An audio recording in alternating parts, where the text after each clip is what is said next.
పిల్లలకు lunch box కోసం ఏదైనా స్పెషల్గా చేయాలనుకుంటున్నారా? అయితే ఈ చీజ్ రైస్ మంచి ఆప్షన్.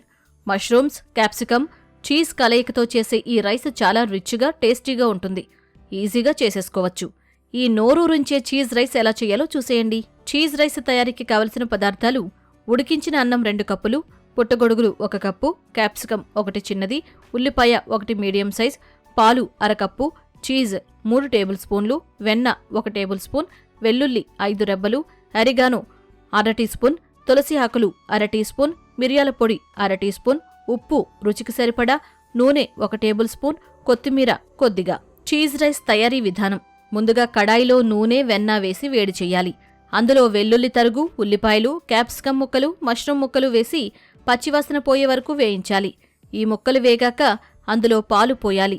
పాలు కొంచెం వేడెక్కాక అరిగానో, చేత్తో నలిపిన తులసి ఆకులు వేసి కలపాలి. ఇప్పుడు మిరియాల పొడి, రుచికి సరిపడా ఉప్పు, చీజ్, కొద్దిగా నీరు పోసి చిన్న మంట మీద చీజ్ కరిగే వరకు ఉడికించాలి. ఈ మిశ్రమంలో ముందుగా ఉడికించి పెట్టుకున్న అన్నాన్ని వేయాలి. మసాలాలన్నీ అన్నానికి పట్టేలా మెల్లగా కలపాలి.